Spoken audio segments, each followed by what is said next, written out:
Hey, so I was driving around and doing a bunch of thinking, and this is not a post-run or post-swim or any of those kind of logs, it's just thought. But it's important, I wanted to capture it, and I wanted to share it with you, wherever you are.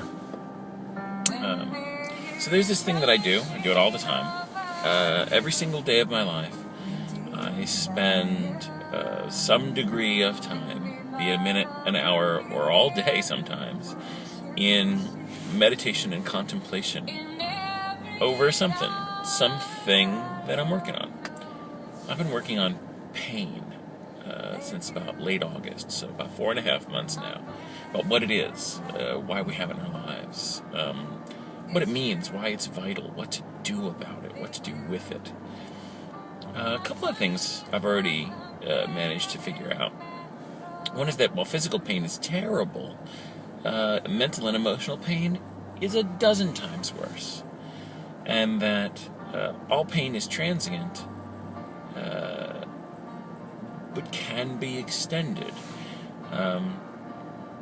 Physical pain, even the worst physical pain in the world, does end with death. Isn't that cheery? Emotional pain is a bit more pervasive because often we are the greatest source of our own emotional pain. We take things that have happened to us and we extend them forward, drawing them out like some sort of sick taffy. And the word for that is regret. Both regret for things that we didn't do and regret for things that we did do or that happened to us. And then there's another kind of pain that we make. We make it ourselves. It's sort of a time-traveling kind of pain. It's the pain of anticipation. And, okay, I can already see I'm anticipating what you might say to that.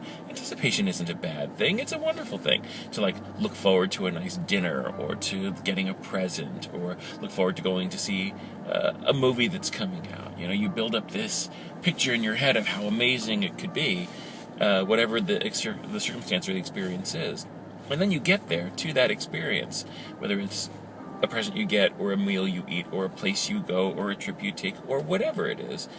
And this thing that you've built in your head is going to have some relationship to the thing that actually happens.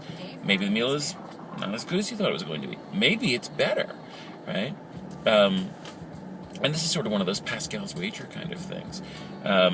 If you carry around an idea in your head, albeit positive or negative about something, and front load your expectations, and then when you get there, it's different. There's a couple of different ways that can work out. One way is that it's better than you thought it would be, which means that you've been hurting yourself or dampening yourself needlessly. Say that we're all going to go to the movies together, and we're going to go see a movie that I've been saying I wanted to see for months now, but you really didn't want to see it, and you thought it was going to really suck. And then we get there, and it's actually great. Well, okay, it's great, but what about the 3 or 4 weeks or 2 months or whatever it was of boat anchor worry you've been carrying around about how you were really going to hate, Space Marines 5000, all that needless suffering? You made it. Let's say that it works out that it's actually worse than you thought it was. Then you have not only the worry that you were carrying around that the movie was going to suck, but then the actual pain of it actually sucking added on top of that. Anyway, all this stuff I'm talking about adds up to this one thing, which is that I've become aware that we are the largest source of our own pain. We make our pain, we extend our pain, we puff it up with air, we pull it like taffy, we wrap ourselves in it, we dive in it, we bathe in it to our suffering. And we don't have to do that. Back when I first got started doing this meditation and contemplation thing, 9 years ago or so, when I first learned about Taoism and started to study it, I used to sort of have this mistaken idea about the pervasive and powerful nature of the Tao. The one day I would sort of dive inside my belly button and find the source of all power, and then I'd float a foot off the ground, and nothing would ever bother me again, and I could walk in the snow naked and not be cold, and have all these mystical powers, I mean, maybe not that dramatic, but, something like that there was this sort of plateau that you got to, where, you elevated yourself to another plane of how you interact with the world. And the funny thing about it is that it's kind of bullshit, and it's kind of true. Mindfulness is a practice. It's work. It's this thing that you do, and you do it every day. You do it every moment of every day.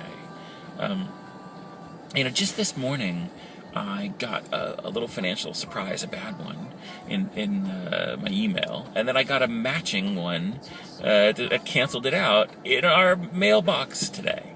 And when that negative surprise first hit, a bill I wasn't expecting, I was kind of knocking myself. Well, what am I going to do? I'm going to do it. Oh, I should have seen it. Oh, I need more liquid cash, blah, blah, blah, blah, all this baloney.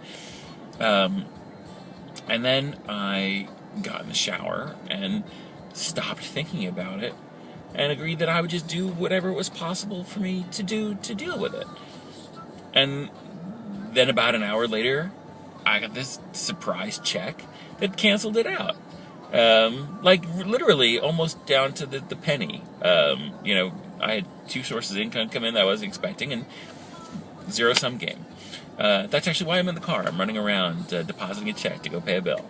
But having said that, it started to gel with me, which is why I made this entry, that when you're not consumed with what did happen, when you're not consumed with what might happen, good or bad, in either direction, when you are here in the moment, you're powerful. You're unstoppable. Nothing has to bother you. Nothing has to overly excite you either. Which isn't to say that it sucks the joy out of life and that you can't look forward to nice things. But you have to sort of just recognize where and when you are. There's a movie I love and a book I love called Way of the Peaceful Warrior. The movie's just Peaceful Warrior. And in it, one of the main characters, this spiritual teacher named Socrates, teaches his student Dan this lesson about self-knowledge, which I'd like to share with you now. You watching this, think about where you are. I'm going to tell you where I am. I'm in my car, which is in a parking lot, in a shopping center, somewhere in Virginia. Where doesn't really matter. And where's that? It's on the east coast of the United States. And where's that? It's in the northern hemisphere of the Earth. And where's that? On the Earth. And where's that? In our solar system. And where's that? In the Milky Way galaxy. And where's that? In the universe. And where's that? I have no idea. And you don't either. We really don't know where we are at all, other than that we're here. So there is value in not worrying about where you were, and there is value in not worrying about where you are going. And that is why I tell you, with all the love in my heart that I have for you, to do like me and get lost.